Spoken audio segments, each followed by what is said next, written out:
Así que bueno, ahora vamos a comenzar con la dinámica de la rueda dentada. Bueno, esto sería más o menos así. El estudio que vamos a hacer ahora pertenece solamente para engranaje cilíndrico de dientes rectos. Después ampliamos para los otros casos. Los aspectos fundamentales por los que se dimensionan los dientes son dos. Uno es que el diente debe resistir tensiones de flexión y fuerzas dinámicas que se producen, que van a producir impacto y fatiga, o sea, conclusión que el diente no se rompe en la base debido a los esfuerzos de flexión que tiene cuando actúa la carga en la punta del diente. Esa es una de las causas. La otra es que los dientes deben tener resistencia al desgaste, o sea, una durabilidad mínima en el tiempo, y esto es lo que se llama el fenómeno de pitting o picaduras que se da en superficies duras, como lo que es la superficie de los dientes de los engranajes, superficies endurecidas. Ese pitting se da en los rodamientos y también se da en los flancos de los engranajes. Lo de los rodamientos ya lo habíamos estudiado. Ahora vamos a estudiar después la parte de los flancos. Entonces,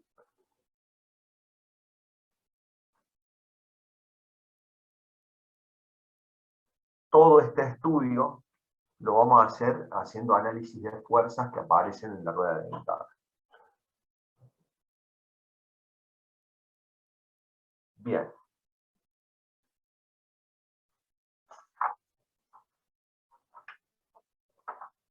Entonces, la fuerza, ¿qué sucede?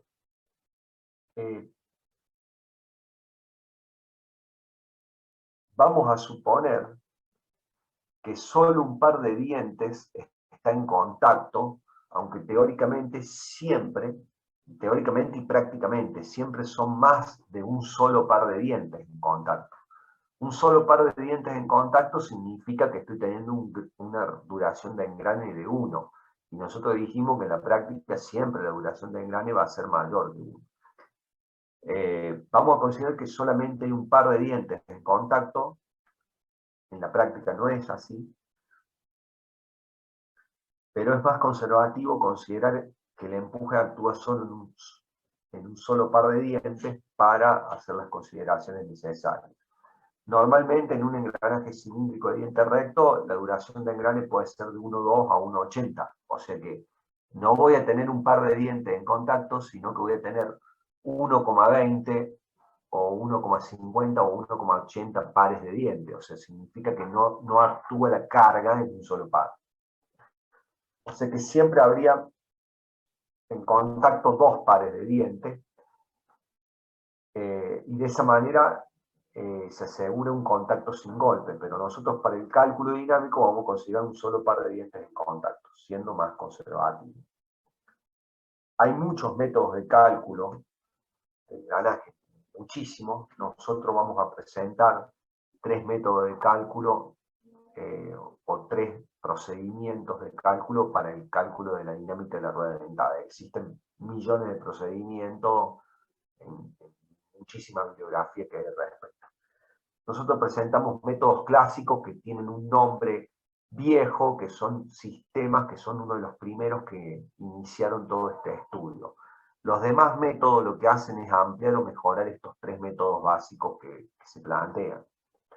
Los métodos son Lewis, Barr y Buckingham. Esos son los métodos que vamos a ver nosotros en la materia. Entonces, haciendo el análisis de fuerza, la fuerza normal que actúa en el diente sobre la normal de engrane, esa fuerza se descompone en una fuerza tangencial y en una fuerza radial. La fuerza tangencial es perpendicular al eje de simetría y produce un momento flector en el diente y transmite cupla, a su vez, entre un engranaje y el otro. La fuerza radial actúa sobre el eje vertical o sobre el eje del diente y produce una compresión en el diente y es equilibrada luego por los cojinetes que sostienen el engranaje. Esta fuerza normalmente no la tenemos en cuenta desde el punto de vista de la flexión para analizar una flexión compuesta. No lo tenemos en cuenta porque genera tensiones residuales de compresión que hace aumentar las de compresión y disminuir las de tracción. O sea que en cierta forma es favorable porque en materiales duros las tensiones de compresión no generan falla como las tensiones de tracción. Es más sensible al separamiento de granos, a la separación entre granos, entonces es más sensible a las tensiones de tracción que de compresión. Entonces no se tiene en cuenta directamente en los cálculos esa fuerza radial. Acá planteamos un gráfico donde tenemos el diámetro primitivo y el diámetro base de dos ruedas dentadas, la conductora, que sería un piñón de menos diámetro, y la conducida, que sería una corona o rueda de más diámetro. Lo llamamos diámetro base 1, diámetro primitivo 1, diámetro base 2, diámetro primitivo 2, radio base 2, radio base 1, rueda, engranaje conductor, engranaje conducido. Tenemos NN, la normal de engrane, que es tangente a las dos circunferencias base, generando el límite de tangencia, con alfa, que es el ángulo de inclinación de la normal, que sería lo que sería el ángulo de presión del perfil envolvente. En M, punto de contacto ideal, va a actuar la fuerza Fn. Esa fuerza Fn es la fuerza normal a los flancos, que actúa en la normal de engrane. Bueno, y planteado todo esto, dinámicamente decimos que la fuerza por la cual se transmite movimiento es una fuerza que siempre actúa normal al flanco de los dientes. En todos los puntos de contacto, esta fuerza Fn se descompone en una Ft y en una Fr. Bien. El momento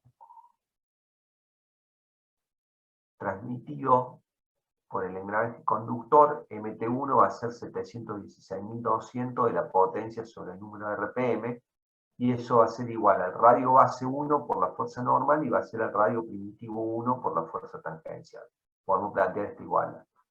El momento transmitido en la rueda 2 va a ser 716.200 de H sobre N2 y va a ser igual a RB2 por Fn y a RP2 por Ft. H es CB o HP, N en RPM, la potencia que se transmite teóricamente es la misma y lo que va a cambiar es la cupla, siendo una cupla mayor en la rueda conducida porque tiene más diámetro que la rueda conductora.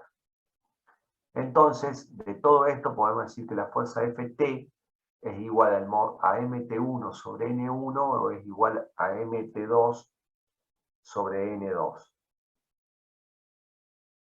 Ahí está mal, faltaría un 2 ahí. Ft es la fuerza tangencial que actúa en el punto M, que es el punto de contacto ideal. Entonces va a ser la cupla del engranaje 1 sobre N1 o la cupla del engranaje 2 sobre N2. Denme un momento. Acá tengo...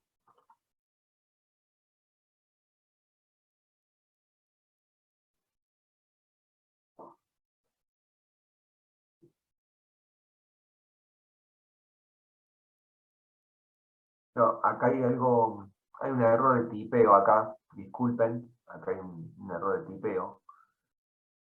De esta igualdad se ve que el momento MT1 es igual a RP1 por FT y el momento MT2 es igual a RP2 por FT. Despejando FT de acá, me queda que MT1 sobre RP1, radio primitivo 1, es igual a MT2 sobre RP2, radio primitivo 2. Hay que corregir esto, acá hay un error de tipeo.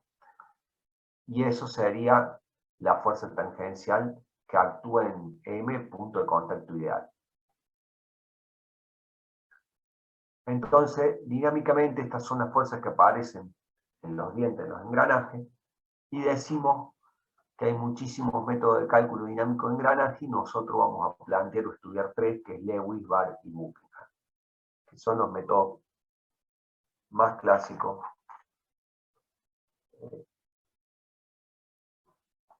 para el cálculo de engranaje.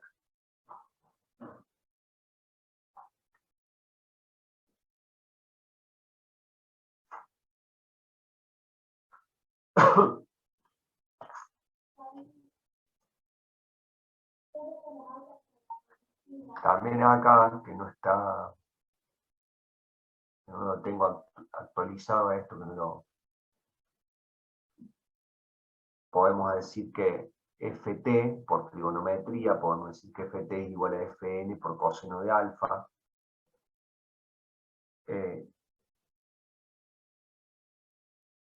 Entonces de ahí podemos decir, conociendo Fn, porque también Fn lo podemos conocer de esta igualdad, haciendo Mt1 sobre Rb1, sabemos cuánto es Fn, o Mt2 sobre Rb2. Entonces, podemos conocer Fn o podemos conocer Ft, después podemos vincular uno de los dos y decir que Ft es Fn por coseno de alfa. También podemos decir que Fr es igual a Fn por seno de alfa, y así vincular y conocer las tres cargas, tanto Fn como Fr y como Ft.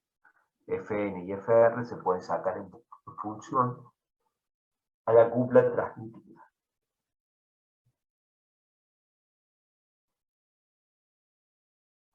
Entonces, lo que hacemos ahora es empezar a estudiar o a desarrollar el método de Lewis. Entonces, bien, el método de Lewis se usa para verificar, y a veces, pocas veces, pero también se usa para proyectar. Al diente se lo supone empotrado al cuerpo del engranaje, asemejándose a una viga empotrada que está solicitada estáticamente a flexión. Lo que se pretende es calcular la fuerza tangencial máxima Ft que puede transmitir el engranaje, o sea, la capacidad de carga del diente para transmitir movimiento. Se considera que la carga se transmite solo por un par de dientes, o sea, sabemos que la duración del engranaje es mayor que 1, pero vamos a considerar que la duración del engranaje es igual a 1. El estudio se basa sobre engranaje de perfil envolvente, no se considera el rozamiento entre flancos, se supone que las fuerzas están distribuidas uniformemente sobre todo el ancho del diente. La fuerza Fn se considera el instante donde la fuerza Fn actúa en el extremo del diente, produciendo la condición de solicitación máxima, o sea, el momento flector máximo. Y se sabe que el momento torsor es el 116.200 de H sobre N1, o sea, y esto es igual a RB, o sea, el momento torsor en el engranaje va a ser 716.200 de H sobre N, y eso va a ser igual a RB por Fn y va a ser igual a RP por Ft. De ahí puedo decir que Mt es igual a RP por Ft o es igual a RP por Ft. ¿Qué pasa?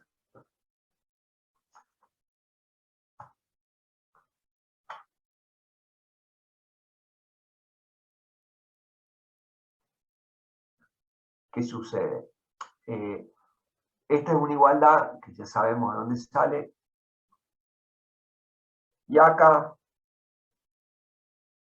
se plantea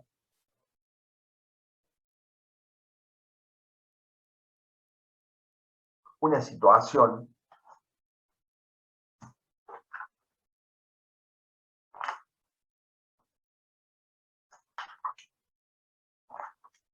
diciendo, o haciendo una aclaración, basada en este dibujo. Vamos a ver un poquito este dibujo para analizar esto. La fuerza Fn va a actuar desde acá que empieza el flanco activo hasta un punto de acá, antes de llegar al fondo, donde termina el flanco activo. La fuerza Fn, esto se va a ir moviendo, el flanco va a ir girando, se va a ir moviendo, y la fuerza Fn siempre va a actuar en esta dirección con el ángulo alfa, y lo que se va a ir moviendo va a ser todo el diente que va a ir girando, y la fuerza Fn va a ir actuando acá, acá, acá, acá, acá, acá, hasta terminar el flanco activo. ¿Qué pasa? Esa fuerza Fn va a generar flexión en el diente, pero cuando actúa acá al final del flanco activo, la flexión va a ser pequeña porque el brazo va a ser corto. El brazo de palanca más grande va a ser cuando actúe en la punta del diente. Entonces, el instante donde más solicitado está el diente es cuando la carga en este diente actúa entre el fondo del otro diente y la punta de este diente, y ahí es donde está solicitado este diente al máximo, porque es el brazo de palanca máxima para producir flexión. Esa fuerza Fn se descompone en una tangencial y en una radial, y lo que decimos acá es que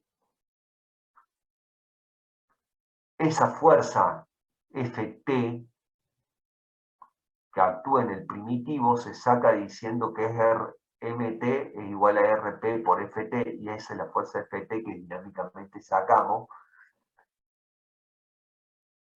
Y si decimos que a su vez hay otra fuerza Ft' un poquitito más arriba, ubicada acá en un punto A, que ya van a ver que es ese punto A, como ese radio RA es mayor a Rp, esa fuerza Ft que nosotros calculamos con el radio primitivo es mayor a la fuerza Ft' que está un poquito más arriba. Esa aclaración la hacemos ahora para que se entienda luego un análisis que vamos a hacer. ¿Qué sucede?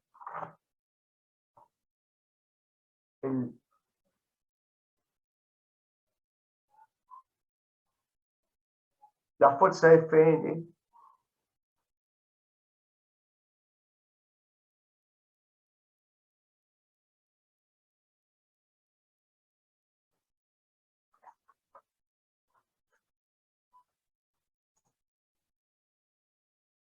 Ft está pasando por el punto de contacto ideal, y en este estudio vamos a considerar que Fn está actuando en la punta del diente. Entonces, en esa situación vamos a tener, dijimos que se considera que la fuerza Fn está distribuida en todo el ancho del diente como una carga uniformemente distribuida, y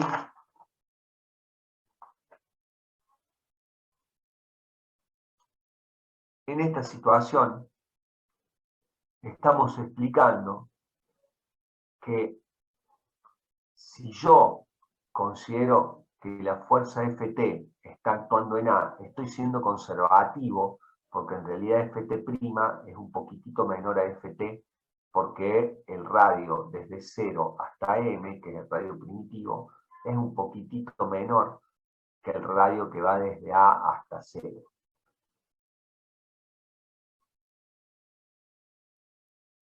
¿Qué sucede? Esto se ha dibujado el diente girado para entender cómo es que actúa la fuerza Fn en la punta del diente trabajando con este ángulo de presión alta. Cuando los dientes hagan contacto en el punto E, que es el límite del flanco activo, cuando los dientes hagan contacto en este punto E, en este flanco de este lado, el momento flector va a ser el mínimo, y cuando los dientes hagan contacto en el punto B, voy a tener el momento flector máximo. En este punto B, la fuerza Fn es perpendicular al flanco por una propiedad devolvente, o sea que es tangente a la circunferencia base. Esta Fn se traslada hasta el eje del diente y obtengo un punto A, que en ese punto A no está a la altura de M del radio primitivo, sino que está un poco más arriba, normalmente.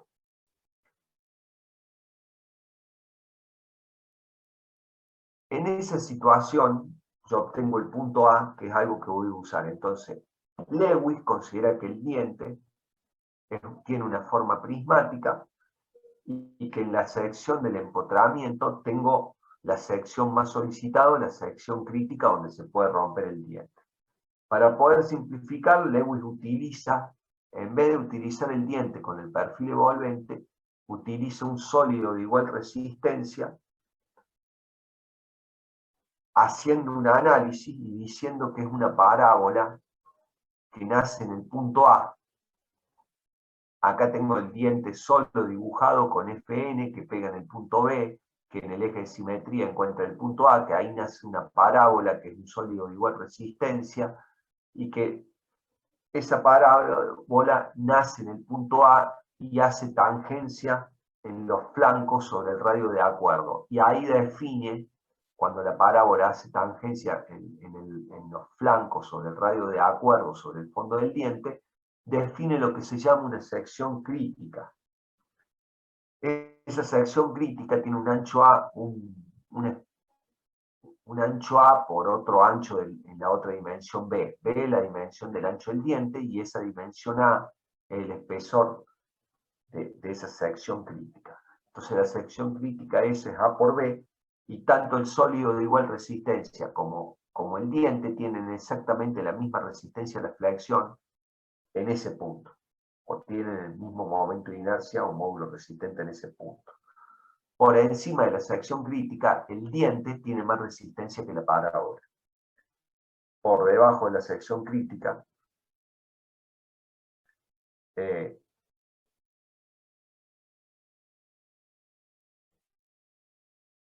el diente también es más resistente a la parábola porque tiene más cuerpo, porque está todo el cuerpo del engranaje. O sea que solamente en este punto de la sección crítica, donde los dos tienen la misma resistencia, y es lo que llama la sección crítica de Lewis. O sea que la resistencia del diente en todo momento siempre es mayor que el sólido de igual resistencia de la parábola y solo se igualan en la sección crítica, que es la sección de estudio. De todo esto podemos decir que se hace un análisis conservativo, ya que si en vez de utilizar la parábola de Lewis utilizáramos el sólido prismático, un sólido prismático con una sección A por B, la resistencia del sólido propuesto por Lewis sería mayor a la del diente. Entonces, lo que decimos es que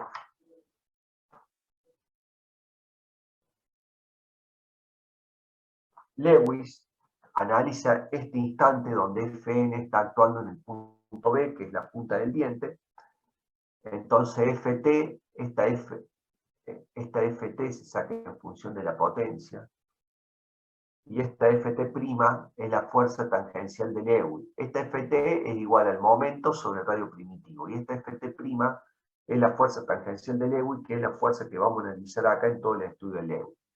Entonces tenemos que Fn actúa perpendicular al evolvente en el punto E y forma con el horizontal un ángulo alfa E que es mayor a alfa, pero este alfa E no es un ángulo de presión, el ángulo de presión es alfa, y alfa E se saca haciendo la relación diciendo que el coseno de alfa E es el radio base sobre el radio de R, y de ahí sale alfa E. Eso lo habíamos visto antes cuando habíamos hecho el planteo del triángulo de engranaje para grado de recubrimiento.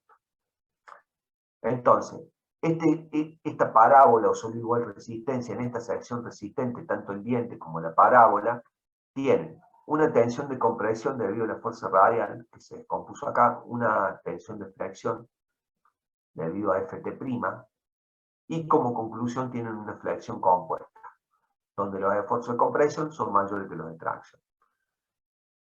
Ese es el primer análisis. Entonces, ¿cómo?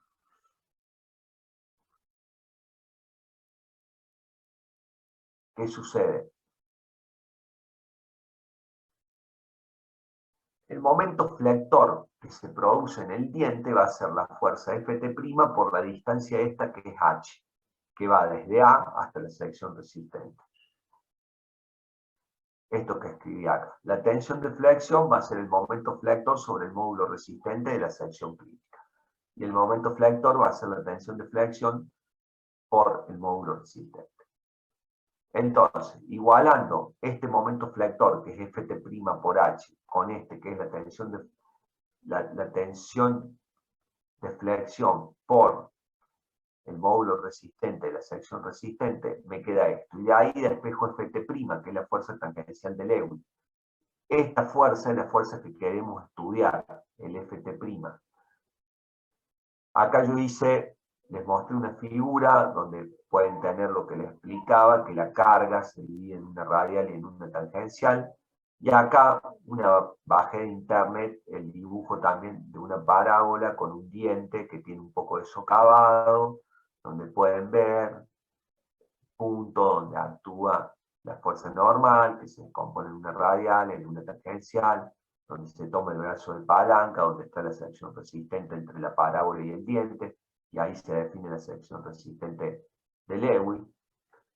Entonces, bien, como el módulo resistente es el momento de inercia de la sección sobre la distancia a la fibra más alejada, que es I sobre 2, todo eso para esta sección resistente, que es A por B, va a ser B por A al cuadrado sobre 6. ¿Por qué? Porque JZ es B por A al cubo sobre 12 y I sobre 2 es igual a A sobre 2. Todo eso me queda igual a B por A al cuadrado sobre 6. Reemplazando, meto el WZ acá y me queda esto así. Entonces, multiplicando y dividiendo por el paso circunferencial, formo esto y encuentro que A cuadrado sobre 6H y el paso circunferencial, digo que todo esto es igual a un coeficiente de Lewis, un coeficiente de forma, que ese coeficiente I depende del número de dientes del engranaje y del ángulo de presión. Entonces, ese coeficiente queda de esta forma, Ft', multiplico y divido por pi, y el paso circunferencial sobre pi es igual al módulo, y digo que I, el I minúscula por pi es igual al I mayúscula, que sigue siendo un coeficiente de Lewis, función de z y de alfa, y me llego a esta expresión, que dice que la fuerza tangencial de Lewis, Ft', es igual a la tensión de flexión por el ancho del diente, por el coeficiente de Lewis, por el módulo. ¿Qué pasa? Hasta acá estamos viendo lo que es la fuerza tangencial de Lewis que actúa en el diente. Ft', que es la que actúa ahí en la punta de esa parábola donde nace, que nace a hacer que Fn se proyecte hasta el eje simétrico. Ahora, yo sí digo que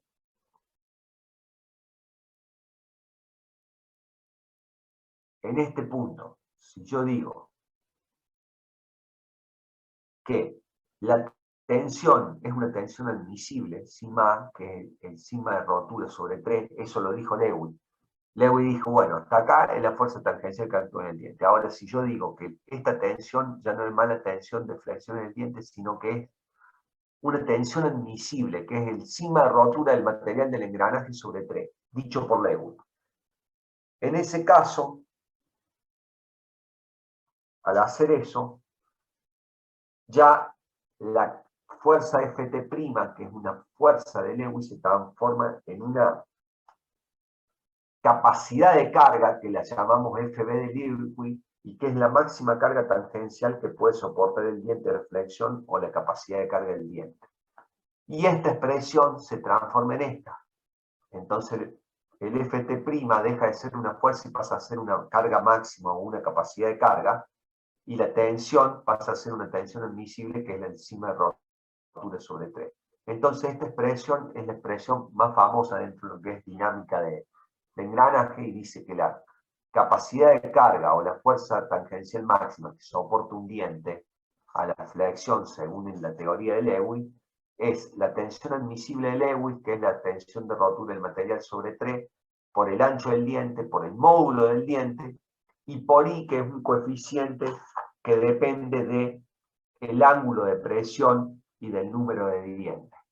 Entonces, en todo momento, para que el diente no se rompa, según esta teoría que plantea Lewis, esa capacidad de carga de Lewis tiene que ser siempre mayor a la fuerza tangencial Ft, y esa fuerza tangencial Ft es la fuerza tangencial Ft que sale por la transmisión de potencia, que es la potencia, que es el momento sobre el radio primitivo, y estoy comparando esta Ft que actúa en el punto M, o diciendo que esta Ft que actúa en el punto M es igual a una Ft que puede estar actuando en el punto A, cuando en realidad esta Ft actúa en M. Si a esta Ft la llevo a A, es un poquitito menor a Ft, porque es un poquitito mayor el radio. Pero para ser conservativo, directamente comparamos la capacidad de carga del diente con la fuerza Ft. Y si la capacidad de carga del diente en Lewis es mayor a Ft, decimos que el diente, según Lewis, no se rompe por flexión. Solamente eso decimos. Entonces, las tres condiciones de Lewis es que Fn esté aplicada en la punta para generar el momento flector máxima, que hay un solo diente en contacto, un solo par de dientes en contacto con una duración de engrane 1, cuando no es así, y se dice que esta Fb de Lewis se compara directamente con la Ft de la transmisión de potencia, siendo un poquito conservativo. Ese es el análisis que Lewis hace para esta situación o análisis de dinámica de la rueda dentada. Bien, ¿qué pasa? El factor de forma I, vamos a hablar un poquito del factor de forma I. Este factor de forma I yo dije que depende del ángulo de presión y del número de dientes del engranaje. Ese factor de forma I, en primer lugar, es independiente del módulo. Ese I, para un engranaje módulo 3 o un engranaje módulo 10, que los dos engranajes tengan el mismo ángulo de presión y el mismo número de dientes, el I es el mismo, porque el I es independiente del módulo. Es un factor de forma que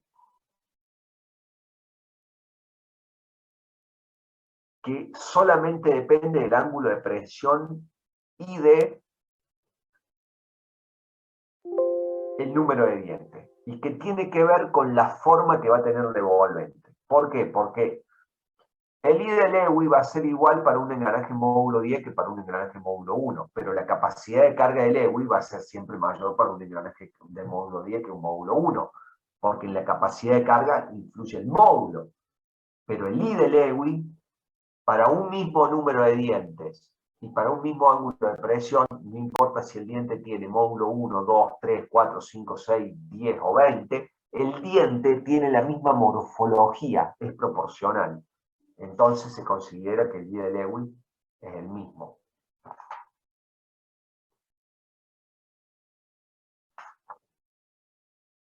Ahora bien,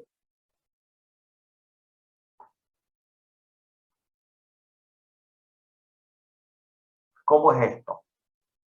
El I de Lewis, al depender del ángulo de presión y del número de dientes, significa que va a depender de la forma que tenga el envolvente, y esto va a variar de la siguiente forma. ¿Cómo va a variar esto? Cuando el ángulo de presión aumente, el diente envolvente se va a hacer más fino en la punta del diente y se va a hacer más ancho en la base. O sea, el perfil se va a afinar en la punta y se va a ensanchar en la base. Como el perfil se va a ensanchar en la base y el I de Lewis es función de A sobre 6H por el paso, esta dimensión A Si el diente se ensancha en la base, esa dimensión A aumenta y aumenta el cuadrado, o sea que el I de Lewy va a ser mayor. El diente va a tener más resistencia a medida que tenga mayor ángulo de presión porque va a ser más fino en la punta y más ancho en la base. Entonces la sección resistente va a tener más resistencia a la flexión. ¿Qué pasa si el número de dientes de una rueda dentada aumenta? Si el número de dientes de una rueda dentada aumenta, a medida que aumente cada vez más el número de dientes de la rueda dentada, el flanco se va haciendo cada vez más ancho en la base y más ancho en la cabeza, porque el flanco, a medida que aumenta el número de dientes, cada vez el flanco envolvente va perdiendo más curvatura y se va haciendo recto, y cuando el número de dientes es infinito se hace una cremallera, donde directamente el espesor cordal en el primitivo se tira una tangente para un lado y para el otro, y ahí hace que el espesor en la cabeza y en la base sea máximo. Entonces, a mayor número de dientes, el I de Lewy va a ser mayor porque el ancho del diente en la base aumenta y eso va a hacer que el diente tenga más resistencia. Entonces, si yo tengo un engranaje de 20 dientes y un engranaje de 80 dientes que engranan uno con otro con el mismo módulo de ángulo de presión, el engranaje de 20 dientes va a tener menos resistencia a la flexión que el engranaje de 80 dientes. Conclusión, en una transmisión de engranaje, dinámicamente se tiene que analizar el piñón, que tiene menos diente que la corona, porque tiene menos resistencia que la corona, porque tiene menos dientes, y a su vez el piñón tiene más ciclos de fatiga que la corona, porque gira mucho más veces y los dientes del piñón trabajan mucho más veces que los dientes de la corona. Entonces, el que más sufre en una transmisión de engranaje es el piñón, más que la corona. Por eso se hacen cosas para compensar la resistencia del piñón e igualarla a la de la corona. Se hacen después una serie de cosas. Entonces, bien, eso sería el método de Lewis. El método de Barr toma todo lo que hizo el método de Lewis y solamente plantea y dice, bien, corregimos la expresión de Lewis en función de un coeficiente dinámico que depende de la velocidad con la que gira la rueda dentada. Entonces, solamente toma la expresión de la tensión admisible, que es la sigma R sobre 3, y la multiplica Lewis por un factor phi que es menor que 1, teniendo en cuenta el efecto de la velocidad o efecto dinámico, que influye en la capacidad de carga del diente. Entonces, ese factor dinámico depende de la velocidad y plantea tres expresiones o tres fórmulas del factor dinámico en función de la velocidad de la rueda dentada, sería la velocidad tangencial de la rueda dentada sobre el diámetro primitivo, expresadas en metro por minuto. Dice que ruedas con baja velocidad de 0 a 600, de 600 a 1200 y de 1200 a 1800 más. Entonces plantea tres expresiones diferentes de Lewis, que ya después las van a ver en el práctico, acá no las tengo tipiadas. Y bueno, y se calcula el factor phi sub d, se lo multiplica phi sub d por el sigma r sobre 3 y se saca el sigma a de Lewis, el sigma a de Barr, que es un poco menor al de Lewis, entonces la capacidad de carga de la fuerza de Barr es un poco menor a la de Lewis, debido a que se disminuyó por un phi sub d, y todo eso tiene que ser mayor o igual a ft para que se cumpla, digamos, la condición de resistencia. O sea que Barr conceptualmente no agrega mucho a lo que hizo Lewis, solamente mete un factor dinámico. El que sí hace otro análisis diferente sería Buckingham. Buckingham hace otro análisis diferente, que ya lo vamos a ver acá. Denme un minuto que voy a descansar la voz.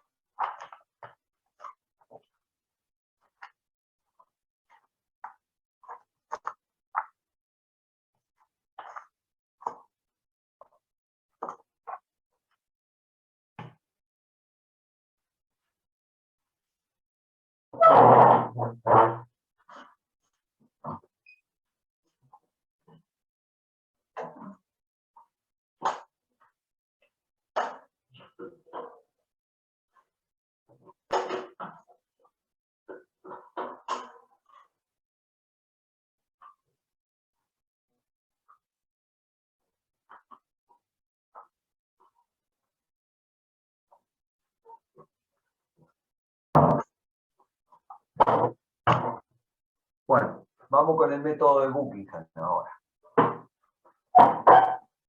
Este método de Buckingham permite verificar dientes existentes y proyectar con mejor desempeño que con Lewis.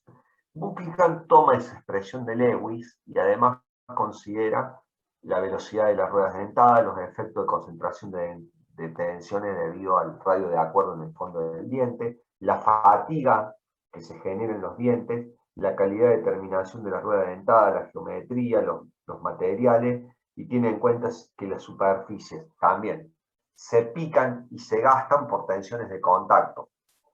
Entonces, de alguna manera, hace un análisis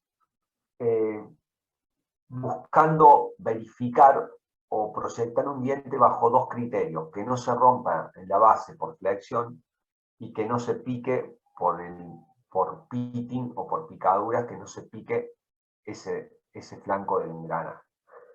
Para esto, la fuerza Ft en cada rueda es la misma, pero lo que varía es la capacidad de carga de cada rueda, siendo más perjudicada la del piñón debido a que el I de Lewis en el piñón es menor a la corona, porque el Z del piñón es menor al Z de la rueda o de la corona.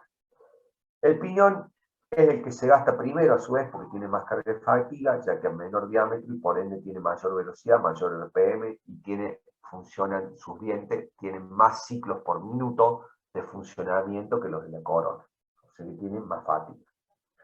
Entonces Buckingham considera, como dice acá, este método usa lo desarrollado por Lewis y considera otras variables para evaluar la tensión en la raíz del diente por flexión, y aparte introduce el concepto del desgaste por picadura en el flanco.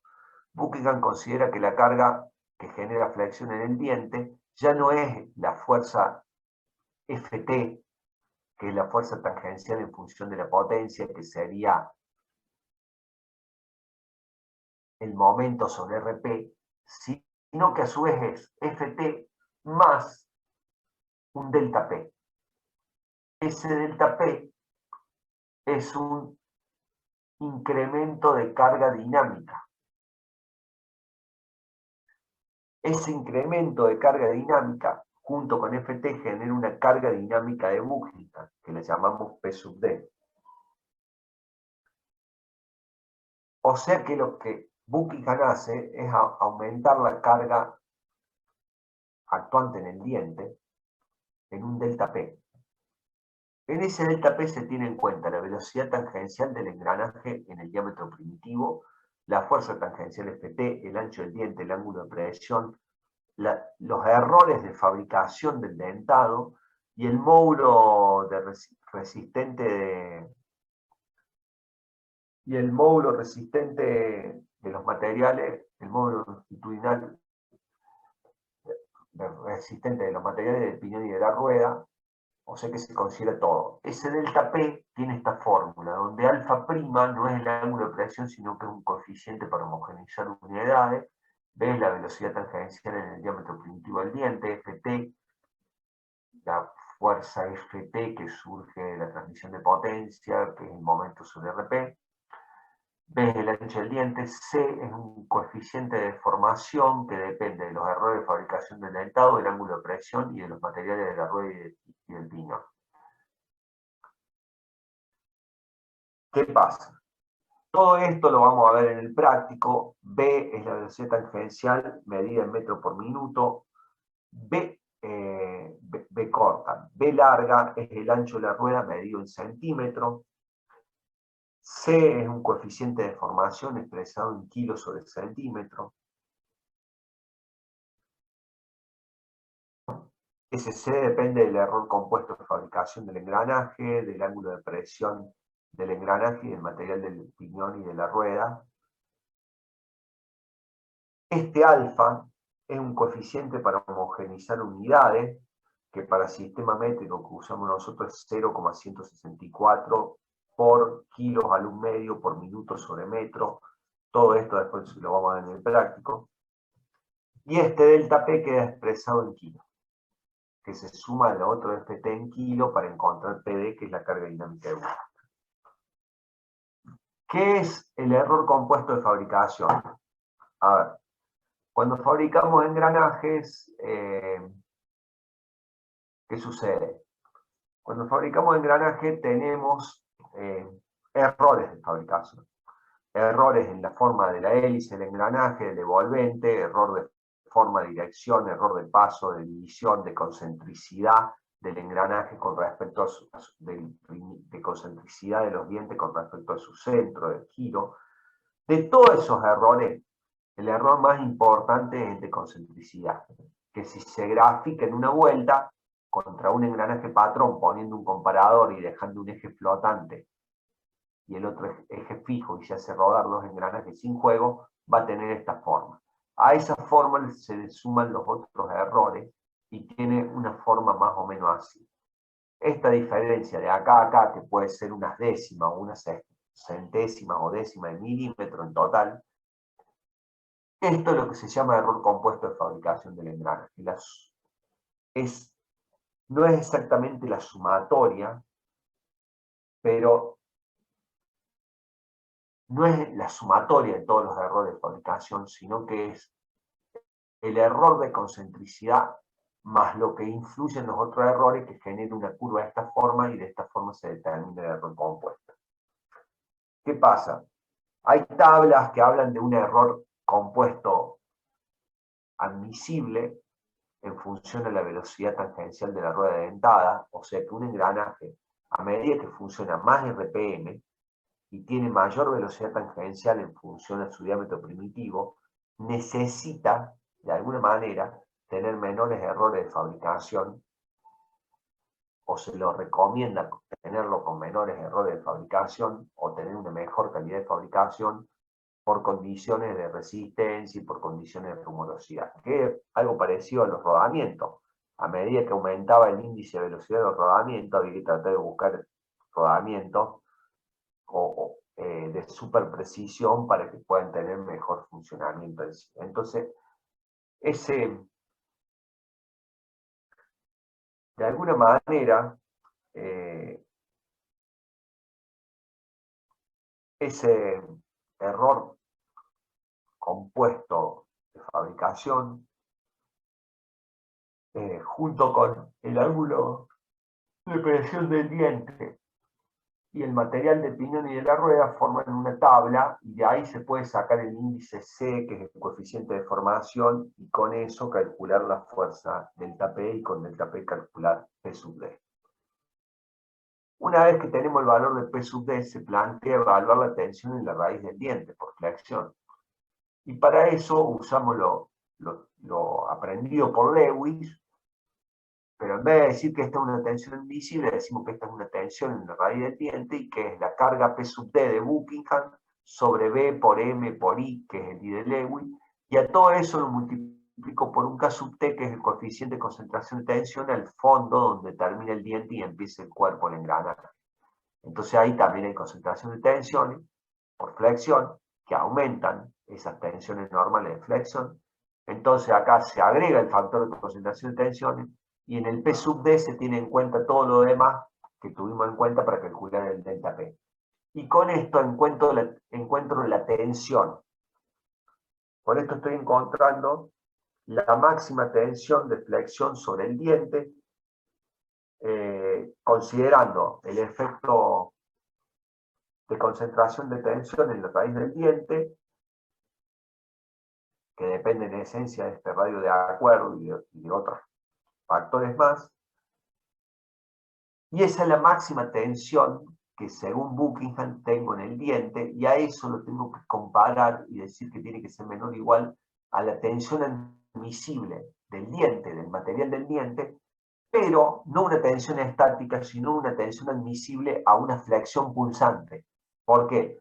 Porque el diente está sometido a carga de flexión y este diente actúa cuando pasa una vuelta y hace contacto en el diente, actúa la carga desde un máximo hasta un mínimo, desaparece, da otra vuelta, actúa de nuevo la carga, o sea que los dientes se están cargando de manera pulsante. Entonces la tensión admisible es a la flexión y con el tipo pulsante. Entonces, haciendo esta comparación o igualando, de ahí se puede verificar o proyectar en función a esta expresión, para que el diente no se rompa en la base por flexión, teniendo en cuenta todo lo que ya dijimos, más la fatiga del material, que todo esto no lo tenía en cuenta Lewis. Lewis iba de cabeza con una tensión de rotura sobre 3. Entonces, esa tensión admisible se calcula con la fórmula de la tensión admisible de Sommerfeld que vieron, que es la tensión media admisible más la tensión amplitud admisible para el caso de flexión pulsante. Todo esto tiene que ser menor o igual a la tensión admisible esta, para que el diente no rompa o no falle por flexión, considerando también la fatiga. Entonces, bien, a su vez dijimos que Buckingham determina o evalúa que el diente no se pique por pitting o por desgaste, que no se desgaste por el sistema de picadura, que no sufra pitting, como pasaba en los rodamientos. ¿Por qué es esto? Porque las revolventes ruedan, aparte de deslizar un poco entre sí, están rodando como si fueran dos cuerpos rodantes, y entonces se genera la lubricación elastodinámica que se generaba en los rodamientos, se genera en los dientes del engranaje, y eso hace que aparezca el fenómeno de pitting. Entonces, ¿qué pasa?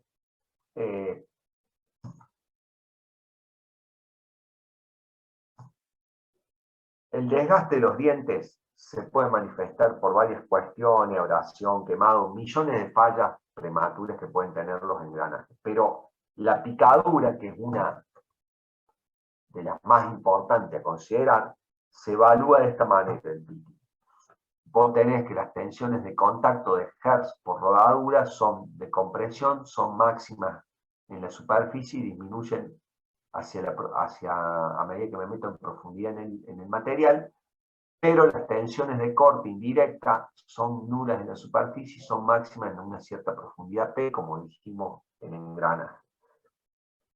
Debido a esto, también tenemos una fatiga pulsante que aparece y desaparece, y esto hace que esa tensión directa de contacto pulsante, que es máxima en superficie y que disminuye para adentro, genera una tensión indirecta de corte, que tiene un máximo a una cierta profundidad P, y como ya dijimos en rodamiento, si el material es blando, el material se aplasta o los dientes se aplastarían y no se van a picar, y si el material es duro, como la mayoría de los engranajes que tienen material tratado, templado a más de 50 Rowell, el material es frágil o duro, entonces el punto P está cerca de la superficie y esto hace que salte un pequeño puntito de material generándose una pequeña picadura microscópica.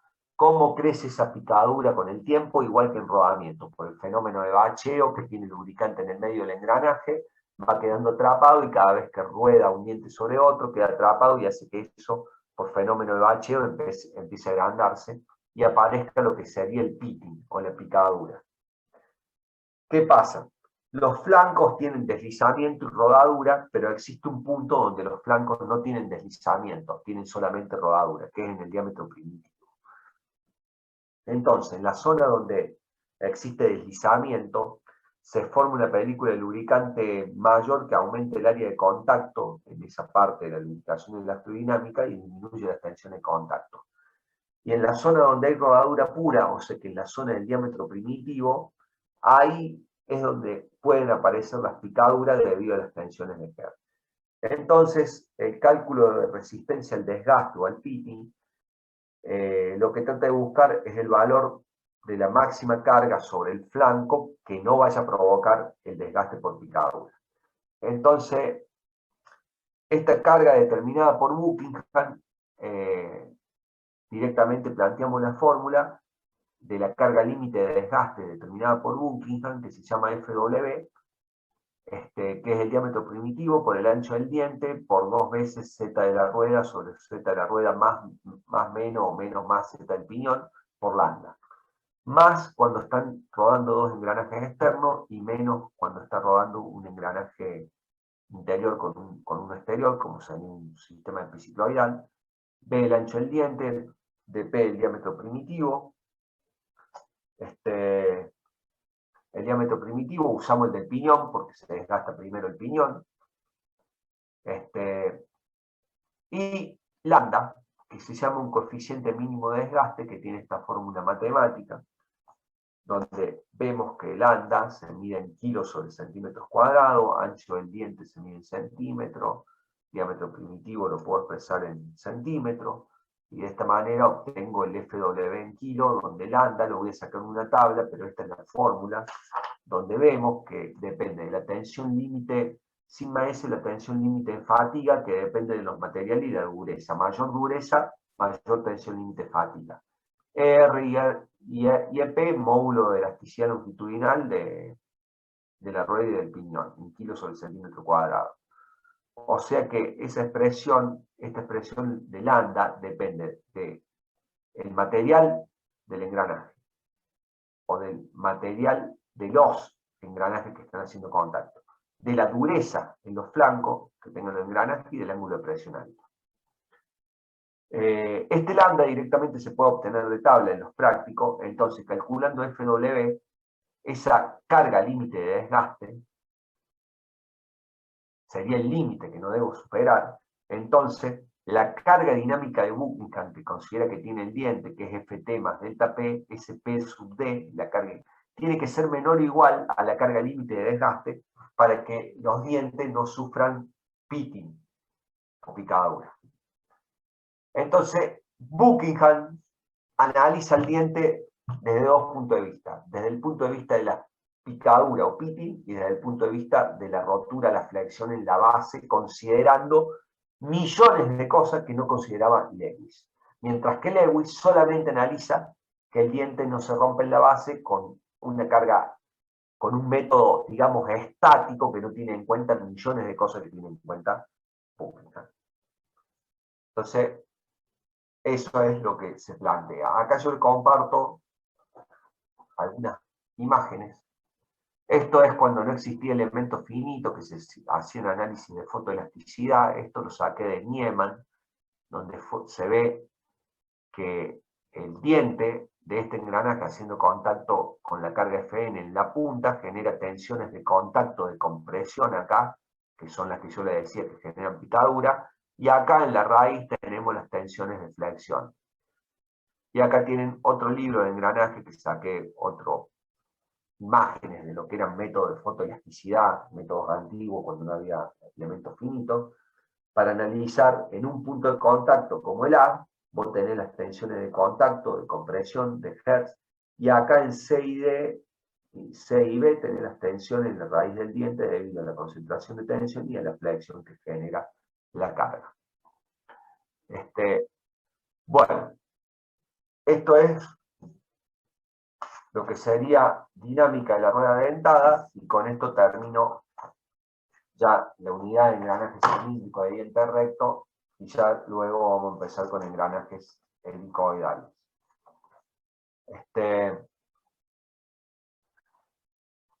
Esto sería todo por hoy, la clase de hoy, así que bueno, abran micrófonos y pregúntenme si tuvieron alguna duda o no entendieron algo de lo que hoy expliqué. Creo que este apunte parte 3 ya está publicado, si no está publicado díganme, lo publico. Y bueno, abran micrófonos y pregunten lo que necesiten.